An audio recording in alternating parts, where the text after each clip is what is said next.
आयुर्वेद की प्राचीन परंपरा को नए युग की वैज्ञानिकता और समर्पण के साथ आगे बढ़ाते हुए आरोग्य धाम ऋषिकेश और आरोग्य धाम मुजफ्फरनगर को आधुनिक भारत में आयुर्वेद की गंगोत्री कहा जा सकता है।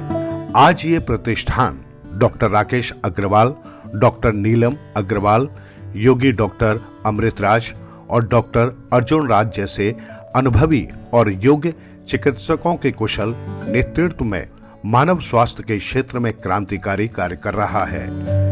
आयुर्वेद की गहराइयों में जाकर आधुनिक जीवन शैली से जुड़े रोगों का समाधान यहां न केवल पारंपरिक उपचारों से किया जाता है, बल्कि वैज्ञानिक दृष्टिकोण से भी इनका विश्लेषण और उपचार किया जाता है।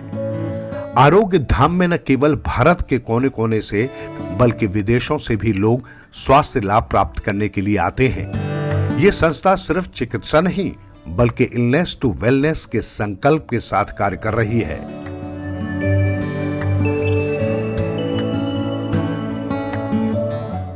नमस्कार, मैं डॉक्टर अर्जुन राज आपका स्वागत करता हूं। आज हम लोग हाई ब्लड प्रेशर के बारे में बात करेंगे, यानी उच्च रक्तचाप के बारे में। अगर मैं हाई ब्लड प्रेशर को वेस्टर्न पैरामीटर्स के हिसाब से एक्सप्लेन करूं, तो जब आपका सिस्टोलिक ब्लड प्रेशर और डायस्टोलिक ब्लड प्रेशर जो है 140/90 से ऊपर रहता है, तो हम उसको हाई ब्लड प्रेशर या हाइपरटेंशन की अवस्था में कैटेगराइज कर सकते हैं। सबसे पहले सिस्टोलिक प्रेशर की बात करूंगा। सिस्टोलिक प्रेशर तब होता है जब आपका हार्ट जो है कॉन्ट्रैक्शन की अवस्था में होता है। डायस्टोलिक प्रेशर तब होता है जब आपका हार्ट जो है रिलैक्सेशन की अवस्था में होता है। अब मैं बात करूंगा ब्लड प्रेशर अगर आपको है तो आप उसको कैसे आइडेंटिफाई कर सकते हैं कि इसके लक्षण क्या क्या है। अगर किसी को हाई बीपी रहता है तो उसको बहुत ज़्यादा गुस्सा बहुत तेज़ी से आ सकता है, पाल्पिटेशन बहुत उसकी बढ़ सकती है, आंखें उसकी लाल हो सकती हैं, घबराहट उनको रहेगी, उनके सर में बहुत ज़्यादा दर्द रह सकता है, डिजीनेस भी उनको रह सकती है। अब हम बात करेंगे कि हाई ब्लड प्रेशर के कारण क्या है। हाई ब्लड प्रेशर के कारण वही हैं जो सभी लाइफस्टाइल डिसऑर्डर्स में होते हैं, जैसे फिजिकल एक्सरसाइज ना करना, ओबेसिटी होना, मोटापा होना, तीसरा बैड डाइटरी हैबिट्स होना, जैसे जंक फूड ज़्यादा खाना, प्रोसेस्ड फूड ज़्यादा खाना, ऑयली फूड ज़्यादा खाना, और गलत दवाइयों का सेवन करना, ज़्यादा दवाइयों का सेवन करना। ये जो है कारण हो सकते हैं ब्लड प्रेशर के बढ़ने के। या आपकी बॉडी में अगर ट्राइग्लिसराइड्स कोलेस्ट्रॉल बढ़ जाता है तब आपकी ब्लड प्रेशर की स्थिति आती है। अब हम बात करेंगे कि अगर आपको हाई ब्लड प्रेशर हाइपरटेंशन होता है तो हम किस प्रकार से उससे निजात पा सकते हैं। तो सबसे पहले तो मैं बात करूंगा जो फूड हैबिट्स हैं वो अपनी बेहतर करें। अगर आप अपनी फूड हैबिट्स इंप्रूव करेंगे तो आपका जो है आप बहुत हद तक ब्लड प्रेशर पे अपनी विजय पा सकते हैं। इसमें एक सबसे इंपॉर्टेंट चीज़ है लहसुन, गार्लिक जो है आपके कोलेस्ट्रॉल को, ट्राइग्लिसराइड्स को डिसॉल्व करता है, तो उसका नियमित रूप से सेवन करें। कई लोग क्या है जब वो गार्लिक लेते हैं तो उनके पेट में जलन भी हो जाती है। ऐसे में आप लहसुन को शहद के साथ थोड़ा सा मिक्स करके ले सकते हैं। इसके अलावा अलसी के सीड्स भी हम ले सकते हैं।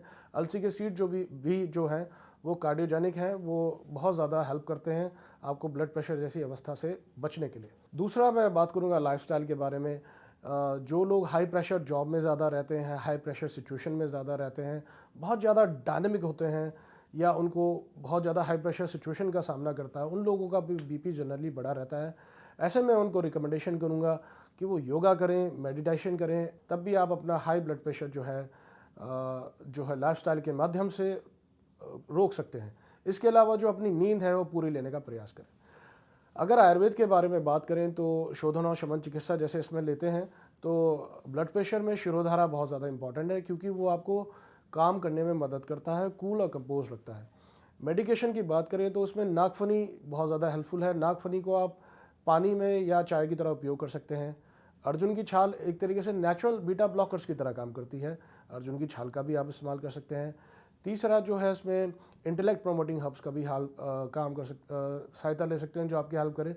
जैसे सर्पगंधा है, सर्पगंधा जो है काम आप ब्लड प्रेशर को कम करती है, वो बहुत ज़्यादा हेल्पफुल है। ब्राह्मी, जटामासी, शंखपुष्पी, ये जितनी भी आयुर्वेदिक मेडिकेशन है ये ब्लड प्रेशर को कंट्रोल करने में बहुत ज़्यादा हेल्पफुल है। अश्वगंधा का भी इस्तेमाल कर सकते हैं। अश्वगंधा जो है नेचुरल एडाप्टोजन होता है। अगर आपकी और भी कोई क्वेरी है तो आप मुजफ्फरनगर या ऋषिकेश में आकर हमें संपर्क कर सकते हैं, या आप हमारी ऑनलाइन कंसल्टेशन का भी सेवा का भी उपयोग कर सकते हैं। नमस्कार, धन्यवाद।